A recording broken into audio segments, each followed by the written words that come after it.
E voltei do ponto que a gente parou. Ó, coisa boa. Aulas mais curtas, o que vocês acharam disso? Uns 20 minutinhos, né? Porque a gente sabe que muito tempo de tela, o nosso cérebro começa a derreter uma hora, né? Nem eu aguento. Então, aulas mais curtas, pra gente ter mais tempo de assimilar e de poder conversar sobre isso também, tá? Então, a gente vai agora para nossa parte 2 da aula 3, né? Que a gente continua falando sobre aqueles temas que a gente estava falando na parte 1. E eu vou passar aqui, então, para o nosso primeiro autor, né? Que é esse bigodudo, com óculos modernista, olhando para você na sua tela. Está ele, Emile. Sim, um homem chamado Emile. E não é só Emile, é Emile Durkheim. Então vocês vão escutar esse nome muito, né? Durkheim. É assim que a gente fala geralmente, né? É um nome mais complicadinho, porque é um nome que vem aí da França. Ele nasceu em 1858 e morreu em 1917.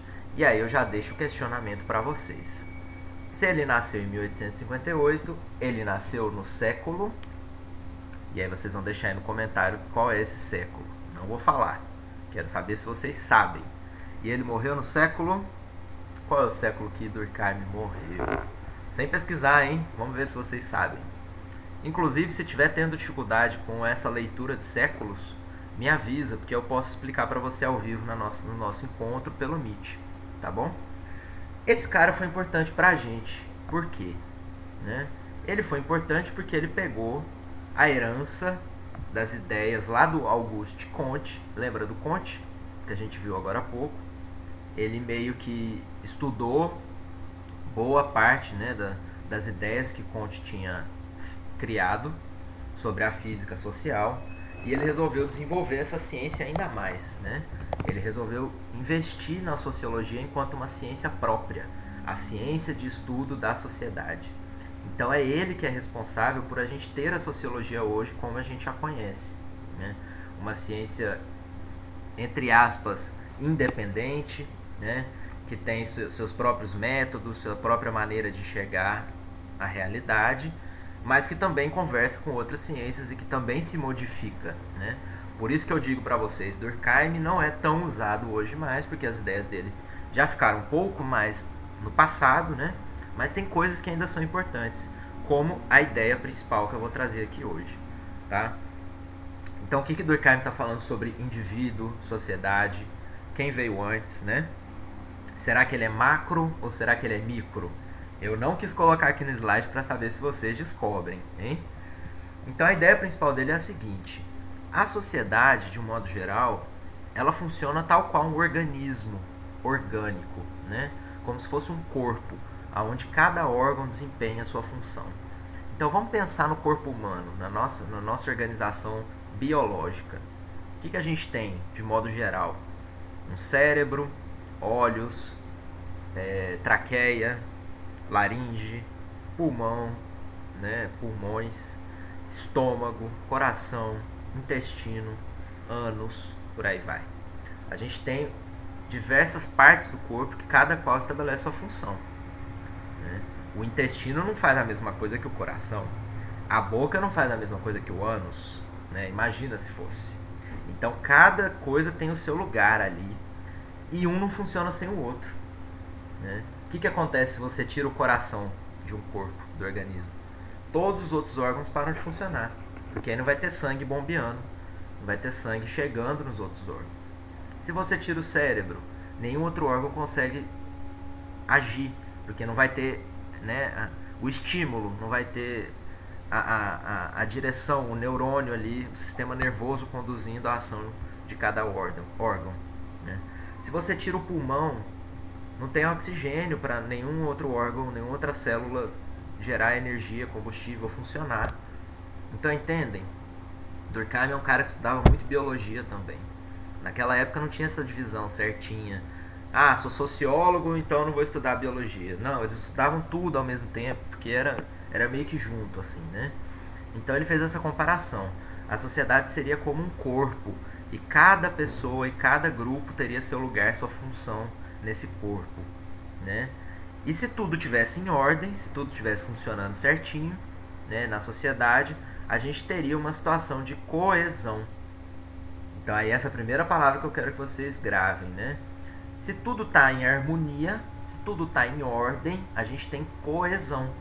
A gente tem uma sociedade coesa, né? Onde as partes estão todas interligadas. Então vamos dar um exemplo, né? O prefeito faz sua parte, a polícia faz sua parte, o padeiro faz sua parte, o gari faz sua parte. E todos ali, cada um fazendo a sua função, a sociedade então estaria em harmonia. Porque não teria lixo na rua, todo mundo teria pão para comer, a cidade estaria sendo administrada por uma pessoa, teria segurança pública para todos os cidadãos, né? Isso, lógico, numa situação ideal.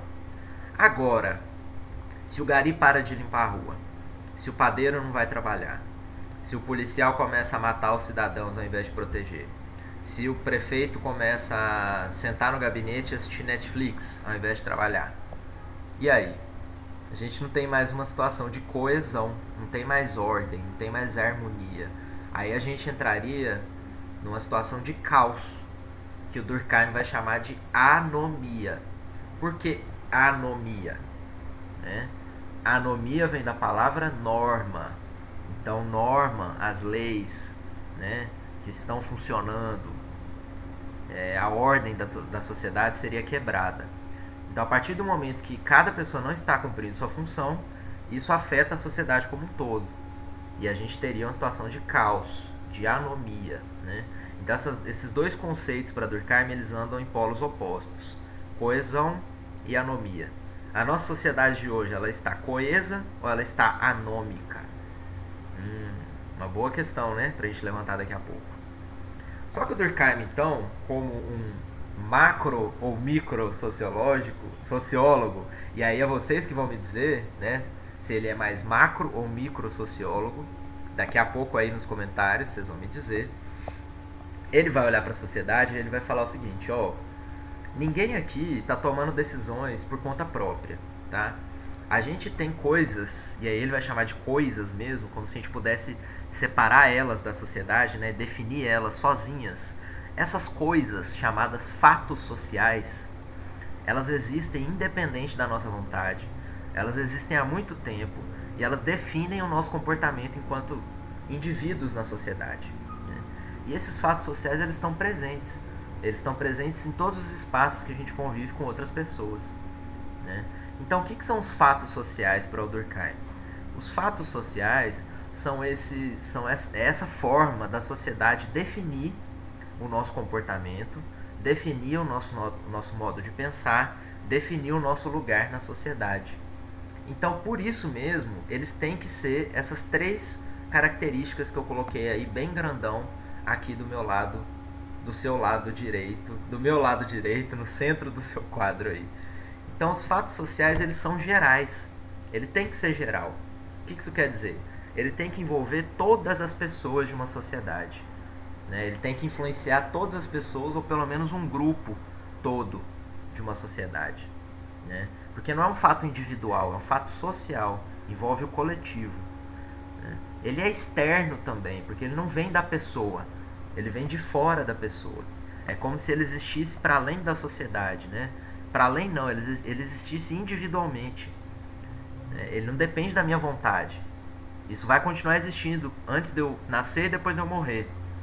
E ele também é coercitivo, porque ele exerce coerção. Ah, professor, parece que você já falou essa palavra hoje. Muito cuidado aqui, né? O fato social, ele exerce coerção sobre nós. Coerção, R-C cedilha A-T-O, coerção quer dizer imposição, obrigação, né? Forçar uma pessoa a fazer algo. Então, se você não faz o que o fato social está te pedindo, você vai sofrer alguma consequência, para Durkheim, né?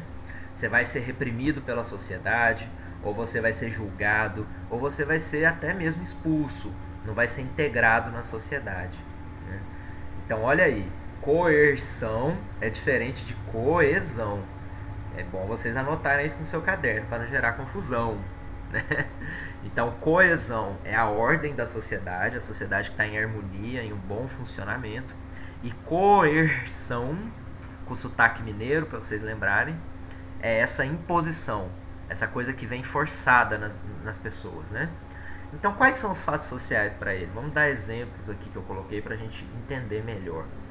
Para o Durkheim, tem coisas que a gente faz na sociedade que não vem de uma necessidade biológica só, né? Ah, se eu não fizer isso eu vou morrer. Não. Tem coisas que a gente faz que a gente nem sabe por que a gente faz, né? Por exemplo, por que a gente usa garfo para comer? E a gente não usa palitinho? Por que a gente não come com a mão? A gente vai morrer se comer com palitinho ou comer com a mão? Não.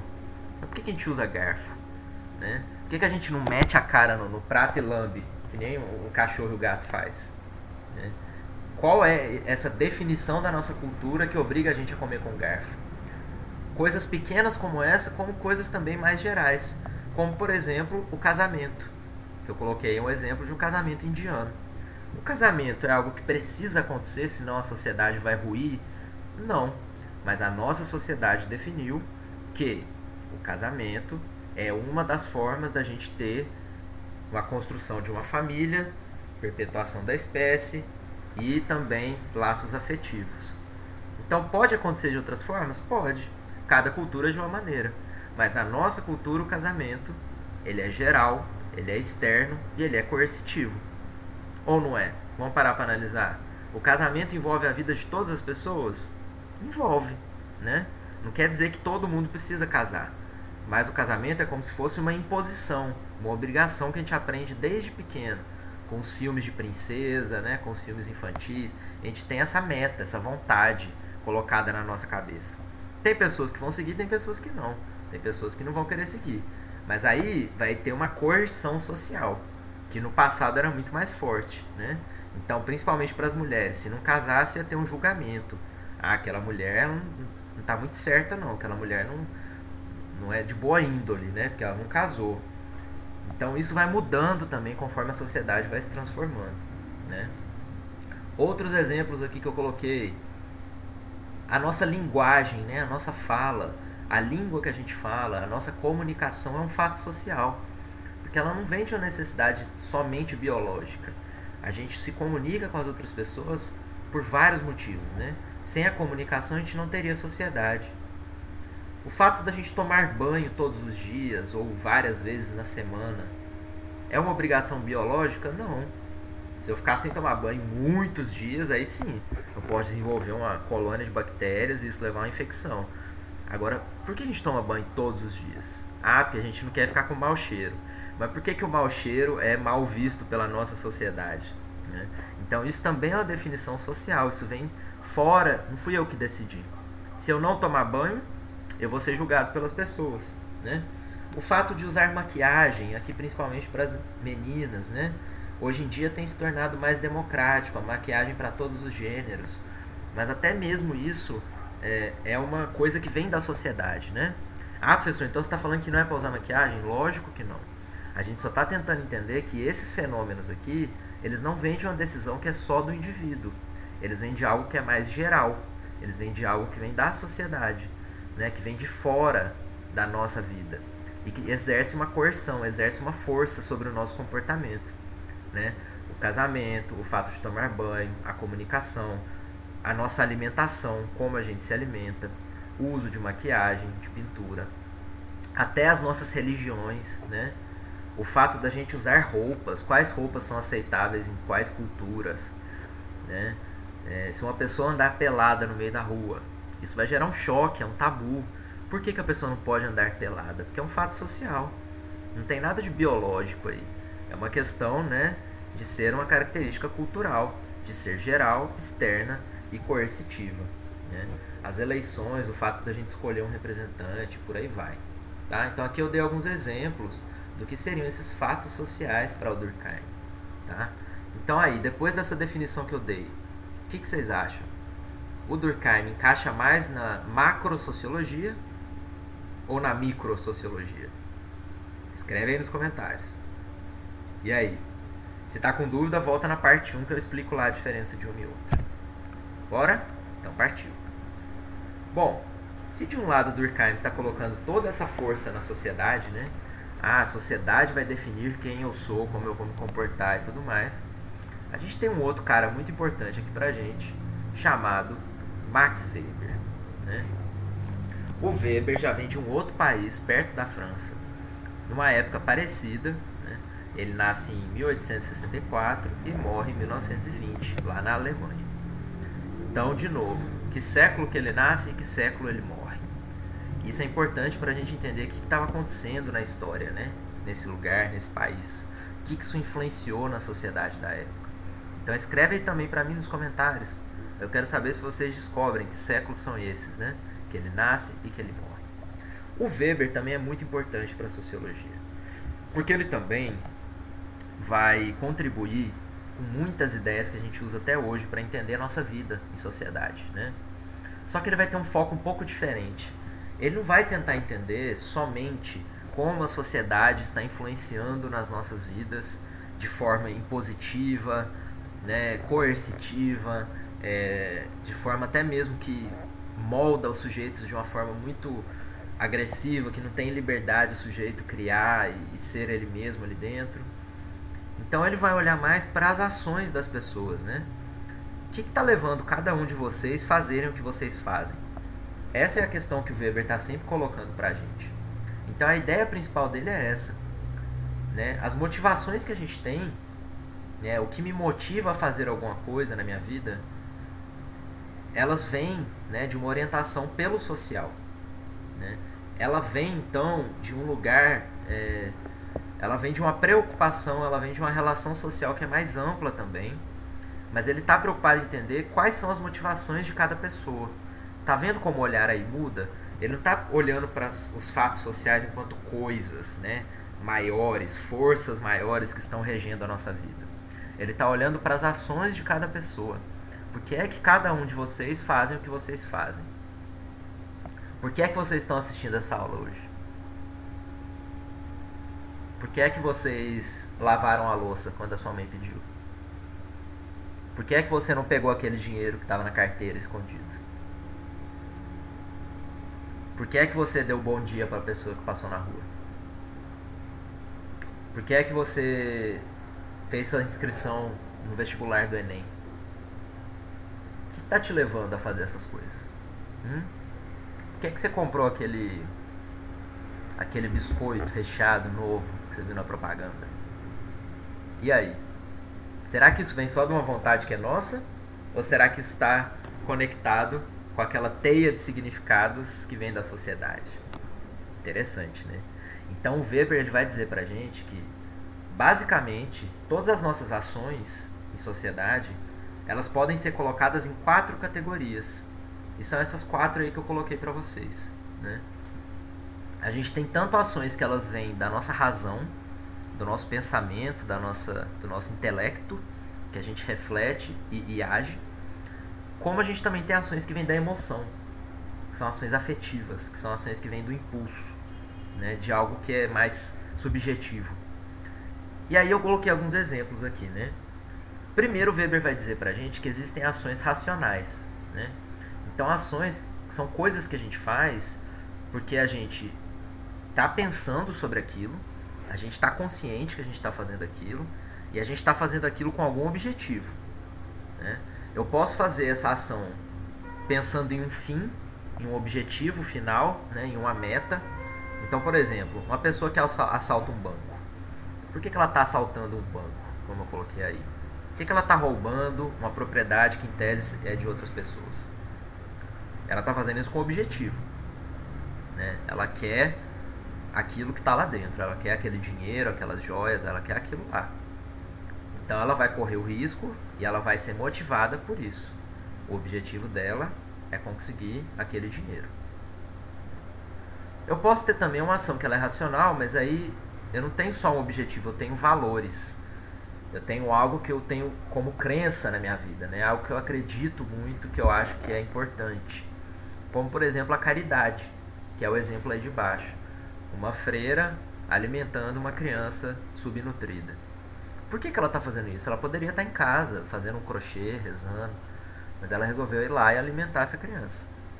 Então, para o Weber, ela está fazendo isso porque ela está sendo orientada por um valor, por uma crença que ela tem, que ela está fazendo o bem ao fazer essa atitude, né? Então são duas ações que são racionais. Aí não é questão de bem e mal, é questão de por que essas pessoas estão fazendo o que elas estão fazendo. Por que o assaltante está roubando, por que a freira está alimentando a criança. Nesse caso, um está sendo orientado por um fim próprio, algo que é para ele, e a outra está sendo orientada por um valor. O valor, no caso, de comunidade, né? De solidariedade, por aí vai. Tá vendo? Só que eu também tenho outros tipos de ações que são mais afetivas, né? São mais emocionais, que não são tão racionais assim, não são tão pensadas. São ações por impulso, por algo que vem lá do interior do ser humano.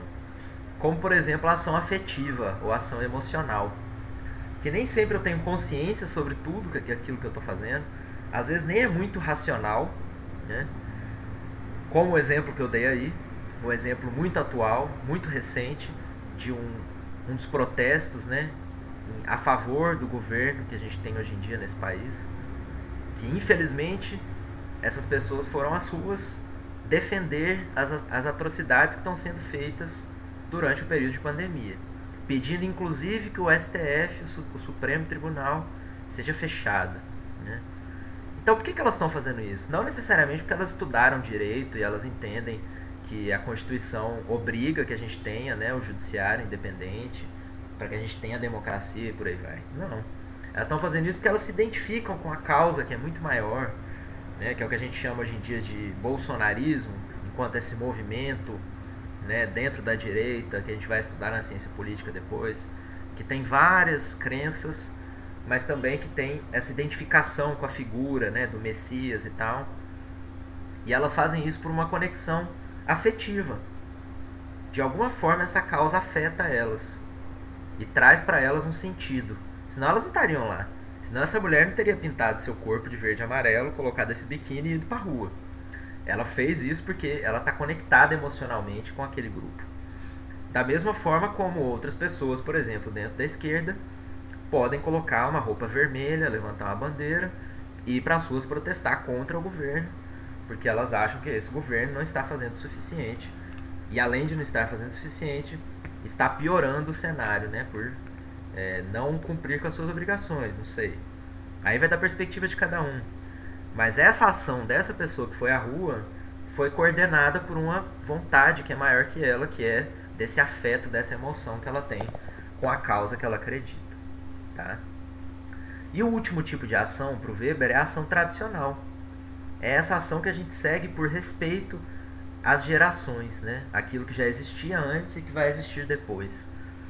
Então aqui no caso uma netinha que está aprendendo jardinagem com a sua avó.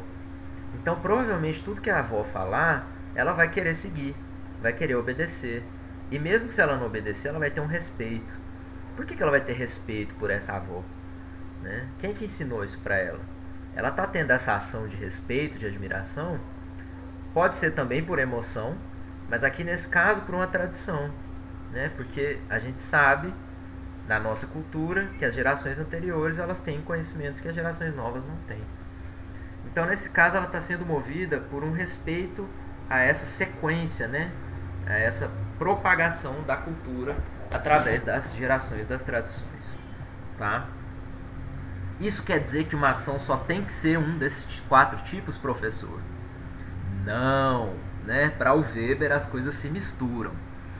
Então vamos usar a sociologia como se fosse uma salada de frutas, né? Um pouquinho de cada um aí. Então pode ser que a ação da freira seja racional, orientada por uma crença dela, um valor que ela tem na caridade, mas pode ser também que seja afetiva, porque ela sentiu, né, uma emoção muito forte quando ela viu essa criança e ela quis ajudar. Pode ser que seja tradicional ao mesmo tempo também, porque ela está seguindo a tradição da Igreja Católica, que toda freira tem que fazer isso. Pode ser que ela tenha um objetivo, seja racional, orientada a um fim, ao fim de acabar com a pobreza, com a fome mundial, ou de se sentir melhor, né, de sentir que ela está fazendo algo para contribuir com essa situação, né? Então por isso que Weber é tão incrível, porque ele não coloca tudo em uma caixinha. Essas 4 ações elas meio que se misturam, né? E cada hora a gente vai estar sendo orientado por uma delas. E depois a gente vai fazer um exercício relacionado a isso. mas anota aí porque isso vai ser importante, tá? E aí, escreve nos comentários, você acha que o Weber, então, ele é um autor dentro da microsociologia ou da macrosociologia? Estou ansioso para ver suas respostas. E para finalizar a aula de hoje, eu coloquei aqui para vocês um exercício de reflexão que a gente vai fazer nas próximas aulas, que eu vou postar no seu mural também, para a gente analisar a nossa sociedade de hoje através dos olhares desses dois autores que a gente trouxe, tanto de Durkheim quanto de Weber, mas analisando especificamente o que é que tem acontecido nesse momento tão crítico quanto a pandemia da Covid-19. Né? Como será que eles iam analisar a nossa sociedade se eles estivessem vivos hoje? Como que eles iriam observar, né, esse pacto social nacional que a gente fez, como por exemplo é o lockdown, a quarentena? Né? A gente vai ficar em casa não porque eu quero, mas em prol do bem da sociedade. Como que Durkheim ia analisar isso? Será que ele ia usar a ideia de coesão, de anomia, de coerção? E aí?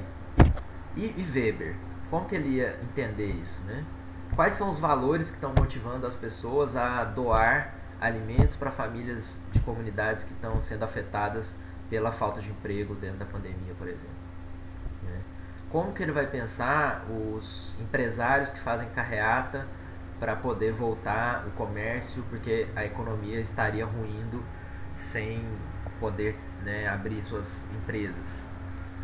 Será que eles estão tendo uma ação orientada, né, por valores, uma ação tradicional, uma ação afetiva ou uma ação racional orientada por um fim próprio? Como será que eles analisariam isso, Weber e Durkheim? Interessante, né? Através da ciência. Então aí duas cientistas também tentando entender a nossa sociedade de hoje, tal qual esses dois iriam fazer. Né? Então a gente vai fazer um exercício sobre isso. Já comecem a refletir aí, tá? Pra gente ir anotando suas ideias, seus pensamentos. E a gente volta depois no nosso encontro ao vivo para discutir um pouco mais desses temas, tá bom? Então, para a aula não ficar mais comprida do que ela precisa, um beijo no seu coração. Se cuidem, gente. Por favor, se preservem. Façam suas anotações. Faça sua lista de presença. Aqui os recadinhos. Se você quiser encontrar esse conteúdo para estudar, ele está lá no seu livro, da página 38 até a 48. Você vai encontrar esse conteúdo para estudar melhor. Não esqueça de assinar sua lista de presença. Faça a atividade que eu vou postar relacionada à pandemia, que eu acabei de falar. E compartilhe o conteúdo com seus colegas, né? Lembrar que todo mundo aí precisa seguir o mestre Oda nessa época. Vamos parar de moleza e vamos estudar. Apesar das adversidades, né? A gente vai fazer a nossa parte e o que for possível, sem também se cobrar tanto assim.